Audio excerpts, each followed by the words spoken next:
Unchurned is presented by UpdateAI.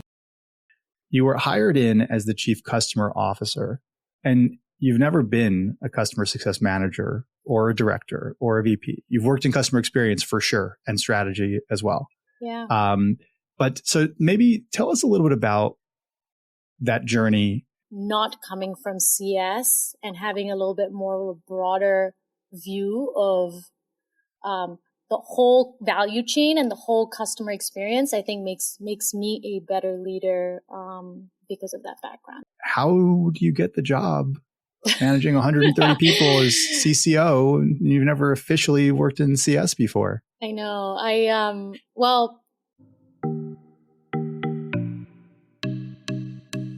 Hey, everybody, and welcome to this week's episode of Unchurned. I am Josh Schachter, co-host of Unchurned. I am not joined by Christy nor John. They had some urgent escalations, so they claim. But I have a better guest joining me today, and that's Rimple Patel. Rimple is the CCO, Chief Customer Officer of Eightfold, Eightfold.ai, that is. Rimple, thank you so much for being on this program. Yeah, Josh, so happy to be here. Thanks for having me. And I'm really excited. We've talked about this before that because of your background and getting into that narrative. Also, you've been at Eightfold a little over a year. And so that's kind of a really exciting first year. We can talk a little bit about that journey. First, before we go into that, just for context setting, can you share a little bit about, for the folks that may not be as familiar? I mean, you guys are, hundreds of millions ARR, but tell us a little bit about what Eightfold does and a little bit about your purview and your role. Yeah, absolutely. So Eightfold AI, I feel like the AI does make it very official. But Eightfold AI is really a company that created the category of what we call talent intelligence platforms. And it's a native AI platform. It was founded in 2016 by former folks that helped build the Google search. They were at Facebook and YouTube. So a really different take on how to solve this problem about talent. And fundamentally, what Eightfold does incredibly well is matching. So when you think about the demands for today and the demands for tomorrow and the future, it's who is the right person for the right job? Who is the right person for this?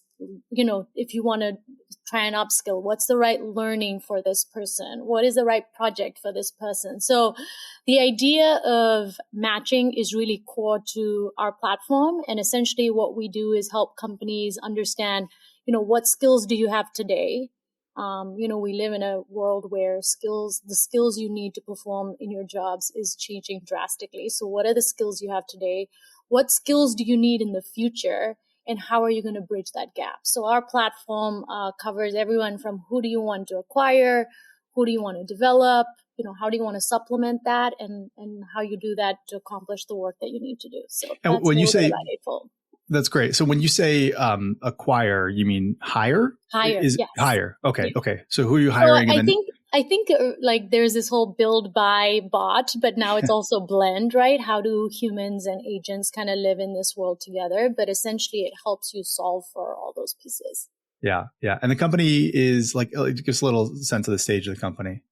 So, founded in 2016, I would say that I would consider mid to late stage startup at this point, but, I don't know. We're all startups. I actually have never worked for a company this early stage. So it is interesting to be at a company this early stage. But, what's been really incredible is we have customers that are the largest companies on the planet. So, our customer base is incredibly impressive, but also not surprising when you think about this challenge. And visibility to your talent is hardest when you have large companies and don't know where it's hidden, right? So yeah. I do think, it's not surprising that we've first started in that big strategic account space. And you guys are a big, you're 700 full-time employees, FTEs, been around for close to a decade, as it were. Really interesting space. How you're not necessarily on this side of the equation, but you're an executive there and you're influenced and you're informed, I'm sure, as well. How's agentic AI starting to kind of catch on and infiltrate the conversations with what you guys do? It's really interesting because I've been in the SaaS HR space almost my entire career, and it's really interesting how I look back at when I started, and you'd have this vision and a roadmap for a few years, and the world we live in now, where there is a level of agility you have to have because the tech space is changing so fast. So how do you still have that North Star and vision on the problem you're looking to help businesses solve, but yet the tech is changing so fast? And how do you incorporate that as part of your strategy? I definitely think, when I'm speaking to customers, doing more with less, driving efficiencies, like a lot of people are making big bets on AI and agentic AI. So how do you scale smartly, or how are you going to cut heads and cost there and leverage this AI technology? I mean, so does that make it even more important than that makes the people even more important? Because you may, yes. I mean, I don't want to be doomsdayer here, but like you may have less people, right? As you become more efficient or whatever buzzword we want to use, but that makes finding the talents of those people, matching the roles to the talents even more important effectively. Yeah, I guess the best way to think about it is every company or there's certain work you need to get done. Yeah. And how can you do certain parts of that work using agents, right? Like whether, and where do they exist? So like, I know Salesforce has obviously gone all in on Agentforce. Like we're going all in on agents as well, initially with like this idea of an AI recruiter. So like large parts of the recruiting process you could use an agent for. So it's really thinking about how can that work be done? And then for the stuff that's left, like even when you think about a recruiting process, you could use for a large part of that an AI recruiter. But when is the right time to have the human in the loop, and what are the skill sets that you need that human to have? So I do agree that it makes the specialization or the skills for the people you do have really important. And Josh, you made a point that I just, it's debatable, but like when you think about, yes, companies may cut, but the reality is like there's all this fear on agents going to take all the jobs, but we do have a declining population, right? When you think about like, people have like there's less growth in terms of population. AI is just a way to supplement and add to that productivity is the best way that I think about it. It's not so much, it's just that the jobs will evolve. And there'll be new jobs created based on this as well. So less replacement. So and I'm more less just doomsday evolution. About it. Yeah, good. I like that. No, I like that perspective. I hadn't heard that before. Yeah. That's great.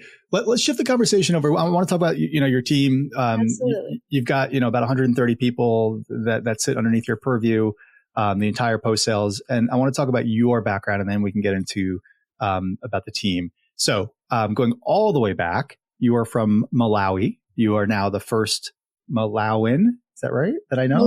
Malawian. Malawian. Okay. Yeah. This is a complete sidebar because this is just geography now, but tell all of us, where it is. Yeah. Well, all of us, I was going to say all of us American idiots here. Let's just be honest, right? Our geography is not that great. Like give us the download. Yeah, so I was born and raised in Malawi. Malawi is a country southeast of Africa, so it borders Mozambique. It's landlocked, although a fifth of it is a freshwater lake in the Rift Valley. So born and raised there, moved to the US when I was 17. So I think now you can probably find Malawi more easily on the map. And I would say that Madonna really put Malawi on the map because her first child she adopted from Malawi. So is there anything about your upbringing in Malawi? Because it wasn't like you were there for 5 years. I mean, 17 years, that's your entire youth. Yep. Is there anything that you would trace back to that, upbringing to the way you handle your professional life today or the development of your career? Yeah, that's so interesting. So I would say I grew up my parents were always ones that told us that we need to be independent and that, the world was limitless. So I think we always, like my sister and I always grew up with this idea that, anything can be ours if we set our mind to it. My dad was someone who played a lot of sports for the country, for the continent as well in some sports. So we grew up with this idea. Wait, what sports? It sounds like your dad was like He a wasn't Hall of a Fame athlete there. I think he would have loved to have been paid for that, but he represented Malawi for a number of sports, and then East and Central Africa for cricket. But he played golf, he played hockey, so field hockey, that is. So, the idea of like operating as a team, everyone having their role, thinking about what's better for the team versus yourself, right? So I think and I was very sporty growing up, and, I'd love to play more now, but work gets in the way sometimes. But I played a lot of sports growing up too. So I think there's things that I, both just having parents that always taught us that no dream was too big. And then in parallel, like the level of, influence I feel like team sports had in my life, I feel like still carries through. And I would say the third thing is the spirit of community. I grew up while it was a populous town, there were two main streets. So everyone knew everyone. The idea of, living in a community and everyone trying to take care of each other. So there is that aspect that I absolutely take in terms of how I lead as well. So yeah, those are probably a few things that I would say have influenced who I am today. I mean, two main streets doesn't sound overly populous to me. How big was this town? It's I would say that if you look at like the neighboring areas, it's okay. There's a lot of townships and etc. that kind of make up the core part of the city. But when I was growing up, I would say probably less than 1 million. Yeah. Okay. All right. So populous. Significant. Yeah. Yeah. Significant. Okay. So then you went to the States, then you moved over to the US, went to school, in the United States, and then you were off to the races and you spent 10 years in consulting. In some ways, I pity you for that, but I'm sure it was a very fertile, ground for professional growth and development. I spent 5 years myself in that world. And so maybe we could talk a little bit about how that might have influenced your, the way you operate now. I know it is like just some of the best training you can ever get. And then you were at Workday for 6.5 years, followed by a shorter stint at Celonis, and then now at Eightfold for a little over a year. You were hired in as the chief customer officer, and you've never been a customer success manager or a director or a VP. You've worked in customer experience for sure, and strategy as well. Yeah. But so maybe tell us a little bit about that journey, and perhaps we can just jump to the end of it. Like, how do you get the job managing 130 people as CCO, and you've never officially worked in CS before? I know. Well, first of all, I feel like I do have a 20-year career now at this point, spanning in roles where I've put the customer first. And, consulting was incredible. And I feel like I always approached consulting in the mindset that, am I solving problems for my clients that I would want someone to solve for me? And I feel like that mentality has stuck with me throughout my career, from the early days that I was at Accenture. Moving to Workday was a really great experience because I left and, from being a road warrior for 10 years to then going to work for a SaaS company. And I was, I feel like what excelled my career at Workday was there's always a better way of doing things. And often those large opportunities to really drive an impact to the business fall between organizations. So I feel like my career trajectory there was really fast because I tried to solve problems that no one was really trying to solve, even though they had a massive impact for the company. And when I think about my background, that just came from consulting, right? That just came from you're not afraid to speak up and take it on your own. That, and probably a little bit of I'm a big believer that every year or two there needs to be a fundamentally different role to keep me engaged and excited in a new problem, because I definitely think I'm a builder. I like to take things from 0 to 80. I'm not the person who love to do 80 to 100. So that's just my nature, is designing, building. But yeah, just progressively different roles on solving problems that no one was really solving. And I think that customer experience background really lends itself to what I'm doing, because I always say that the shortcomings of the organization. Every shortcoming of the organization does impact the customer, right? Like whether it's selling a deal we shouldn't have sold, saying the product is X when it might not be all the way there, right? Like there's so many things, and bad operations means bad customer experience. So I think as a CCO, it is more about those cracks and aligning the organization and influencing the organization in a way that you are trying to improve the experience for your customers. So while I hadn't done anything in CS previously, I led CS strategy and CX strategy. I was, of course, there was a moment of fear when I did take the job and was considering taking the job. But then I told myself that one, the person who did reach out to me, who's now the co-CEO at Eightfold, and he was the co-CEO at Workday, that if he has confidence in me, that I can do this role, like why wouldn't I? And I'm not starting from scratch. I have all this experience that I have to build upon. And in fact, I think not coming from CS and having a little bit more of a broader view of the whole value chain and the whole customer experience, I think makes me a better leader because of that background. So today I have the global CS organization as well as the global professional services organization, which is also responsible for partner delivery. Do you ever, or in the earlier days, did you ever find yourself, this is going to sound disparaging, but it's not. Did you ever find yourself like chat GPTing, what's the definition of this, or what is what are the proper benchmarks for that, having not been a CS leader or CSM yourself at any point?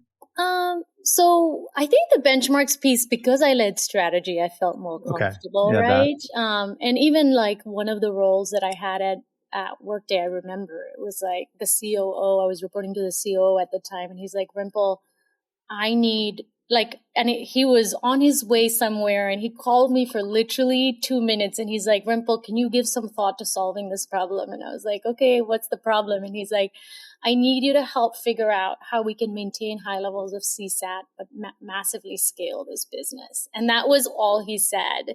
And that led to creating a role and a strategy, everything from segmenting to digital strategy. So I feel like, I knew the benchmark side. All the basics. You're learning. I knew all the fundamentals. Yeah.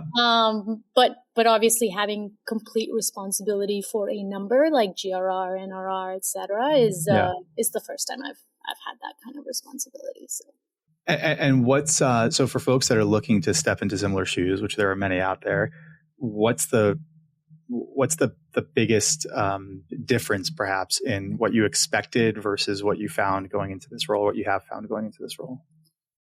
So it's interesting because when I left Workday to go to Celonis, I felt like I asked all the questions that I would want to ask, right, to have a really good understanding of what I was getting into. And then you get there and you're like, holy shit, I should have asked X, I should have asked Y. And then when I, came to this role, I felt the same way. I'm like, okay, I asked all the questions that I would possibly need to know. And then I'm like, wow, like this is not what I expected when I started either.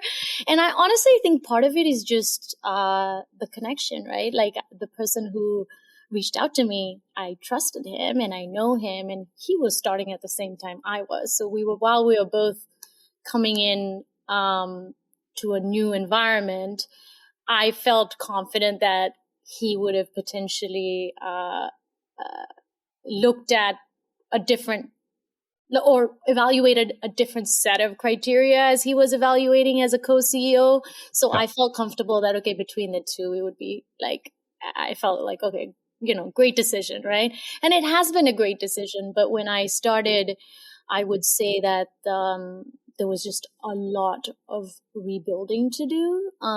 And so, how did I for me? But it looks like he was looking to shake things up a little bit, right? Let's be honest, right? Like it seems very intentional. Hey everybody, it's Josh. I'm taking a quick break from the podcast to tell you a bit about UpdateAI. I started UpdateAI to solve two major challenges for CS teams. The first is that we save CSMs 4 to 5 hours per week with our productivity through AI. Secondly, we give leaders a window into all the conversations across each account and the entire portfolio, So we help knowledge transfer, we help increase the coverage model of your CS teams, and we help you detect emerging patterns in what your customers are telling your CSMs across all the risks, product feedback, advocacy moments, and expansion opportunities. So come check us out at www.updateai. It's completely free to sign up and trial. Let's fast forward now. Yep. A year into this, where are some of those areas, as specific as you can get? Like, where are some of the areas that you guys have focused on taking the next step with the program? Yeah. So it's not a 12-step plan, but it's a 9-step plan that I feel like enough. I took. So I feel like it's all building blocks, right? Like the first thing I did was evaluate the leadership team. And I'm a big believer that if you have the right talent, right, you can solve anything together. And that right talent also helps you like drive changes much faster. So I think my initial focus was, okay, let me evaluate the skill set and who do I actually need to scale this business. Mm-hmm. So talent was really important. Following talent is culture, right? Because I needed culture carriers for the type of organization that we want to build. Which is what? Which is really a customer first. Like there's a spirit, like there's a value system that I have carried with me, and it's my mentor beautifully articulated this, and it's customer over company over team over self. And I feel like I have always looked at problems, looked at solving things in that manner, because I think if you solve for the customer first, everything else kind of falls into place. Yep. So I needed people to believe that in that same kind of value system, so to speak, on how to look at why are each of us here is to do first and foremost what the right thing for the customer is. And in many ways, like we do represent the voice of the customer internally, so we do have to really understand that. So, yep. So culture was another one, and part of that culture was also part of that's the same thing as the talent review of leadership, right? Because you're making sure that those leaders are carrying the torch of the culture you want. Yep. And part of the bringing in the right people was also to co-create what was that mission that we were on, right? Mm-hmm. What are the CX principles we want to instill across all the teams, and then for them to help rebuild the entire organization. I feel like we let go of half the CS team at this point than what was there, and almost the entire leadership team is brand new except for one person. So what were the pillars then of the mission that you guys rebuilt? So we anchored around 3 things. One is trust, because I feel like without trust, we don't have anything. The second is confidence. We are a newer player, right? Like we are trying to compete with a lot of names that have been around for a very long time. So it's not only how do we build trust, but how can a customer or prospect be confident that we are the right partner to drive value. And then the third thing was around inspiring action. We are evolving fast, really fast. We're a small company. We can be more agile compared to like the Workdays and the SAPs, et cetera. So making sure that we're taking customers along this journey, and we're partnering together in a way that we're continuing to inspire, like to do more, yep. Along with our platform. To me, those were like three words, I would say, or 3 phrases or 3 areas that is core to our mission. And how do we deliver an experience in such a way that's really not only driving value, but really creating pathways for growth for companies and helping them innovate as well. So our mission was very much anchored around that. And then we have a set of CX principles as well, like things like we want to create delight moments with mic drop moments is what we call. We want to be more an advisor. We want customers to rethink. What do you do, Rimple? What do you do to make sure that those values and those missions are cascaded throughout the organization, especially somebody who's new, like you've got the microphone now, but you're meeting people and like you've got a lot of people around the world. How do you make sure that this is instilled and actually affects their MO? Yeah. So, there's a thing that I learned from my previous boss at Salonis, and she did this and I thought it was just brilliant.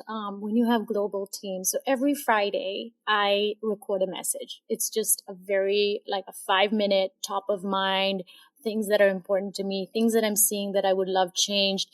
I think that's a very simple way to connect on a regular cadence with everyone. And also like, what are my challenges what challenges did I have this week? What am I focused on next week? So I do think, I love that. So those principles that I want to instill in the entire team absolutely come through there. We also created awards relative to our, the kind of behaviors we want to drive, right? What are the awards you created?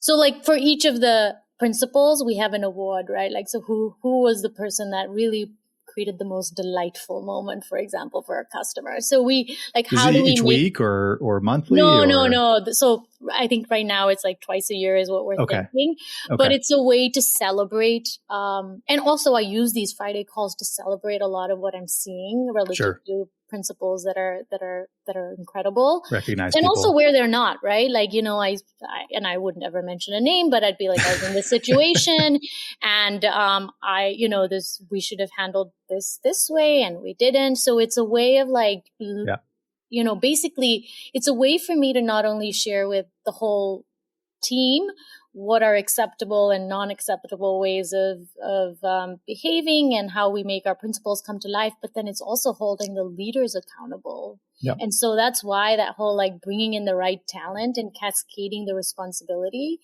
that was really very important for me. And have you seen one that? person can't do it alone, right? Like you need to have, each one of us has to have support to try and drive that kind of behavior. I mean, you're also driving culture, right? Because you're being transparent, you're openly communicating, you're giving the team updates.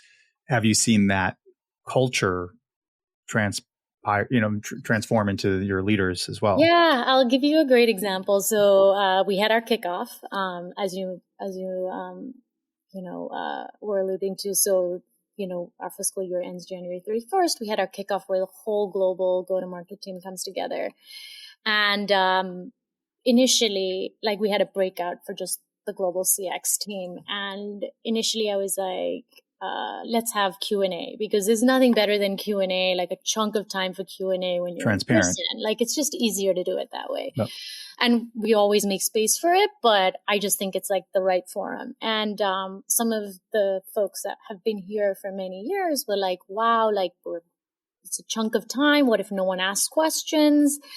And let's do anonymous questions. And I said, I'm not a believer in anonymous questions. To me, that's a sign of a very unhealthy culture. Mm-hmm. Like I want to create a space where everyone can feel free to ask whatever question they have.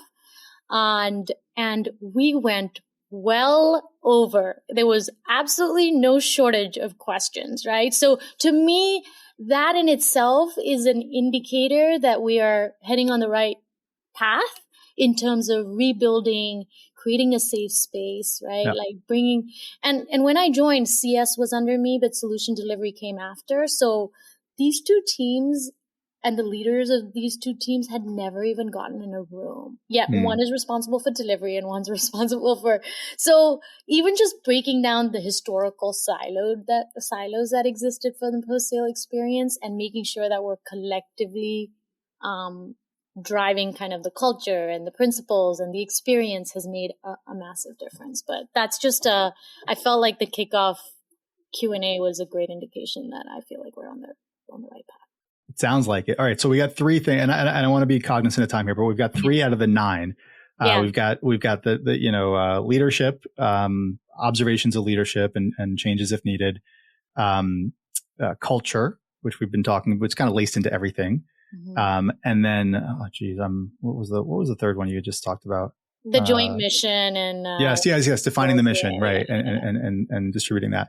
Okay, what's next? What else did you shake up? The early on, it was also what is our consistent way of assessing the customer base, mm-hmm. because we had three segments. First of all, those 3 segments weren't even aligned to the sales segments. So part of it was, so there's 2 parts here. One was, I need one consistent way with objective measures to assess a customer's health so that when I look at a dashboard, I know that a green customer is really a green customer and a red customer is really a red customer. So really looking at the dimensions of health, and that's everything from like relationships to do we have the right governance structure, change management, adoption, value, advocacy, etc.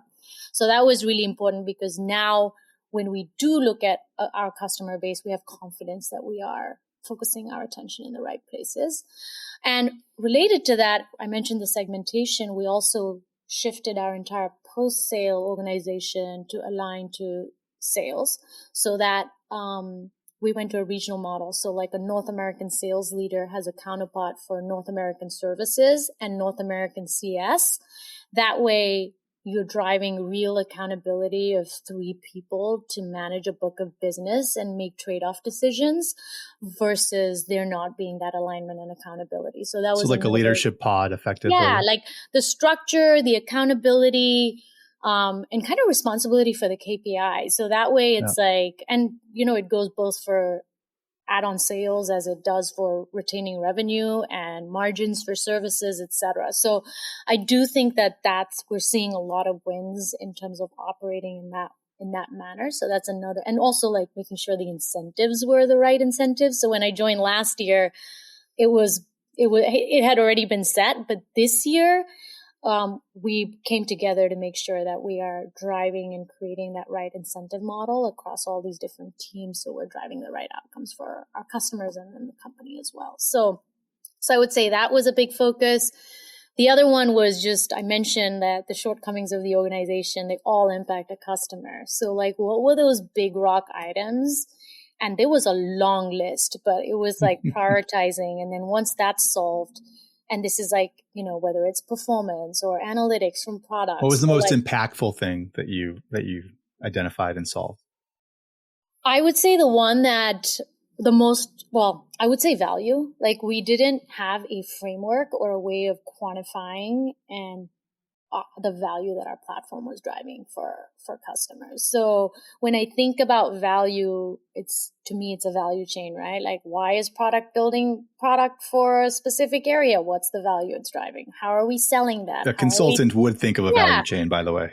What did you say? Sorry. I said a 10-year consultant would think of everything in terms of a value chain. Yeah. So it's that whole activating that whole value chain and aligning on a consistent methodology, I think was a really great win. And that's allowed us to not only up-level the conversation with our existing stakeholders, but also build more senior relationships. Because when we talk about value, it's not just, are you improving your time to fill, right?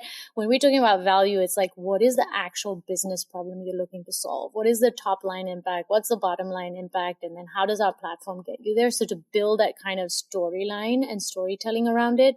So I've seen us being able to nurture more senior relationships at our customers as a result of just having a value conversation rather than a feature function conversation, because that is not where we want it to be. Yeah. But there's other product related items too. But I guess the point I want to make here is just what is going to drive the biggest impact for our customers, and how, like tiering like the focus on some of those big rock items. And as there's momentum in others, like adding new ones on the list, but being very focused on that and getting cross-functional buy-in on why those were important was really a big focus as well. So, and this paid dividends. I mean, you don't have to share the numbers, but by a large margin, you've helped to improve NRR, GRR. Is there anything you want to share about that, or any other metrics? I feel really proud. I would say that this first year I said is a year of stabilization, and then I'm calling this next year a year of scale, and then the third year is where we're soaring. I feel really proud at the impact we've made on GRR and NRR. And then it's like, how do we continue to prove that it's repeatable and predictable? I think is a really important thing. Like, I feel like when targets were set, when I joined, it was just like, oh, here's a target, and there was no path to it. And yet, like a lot of the things we focused on, like I always say that if you focus on the right things, the right outcomes will happen. And it was great to see those outcomes happening. And now we need to just, continue to shift gears and make it better and better every year. So awesome.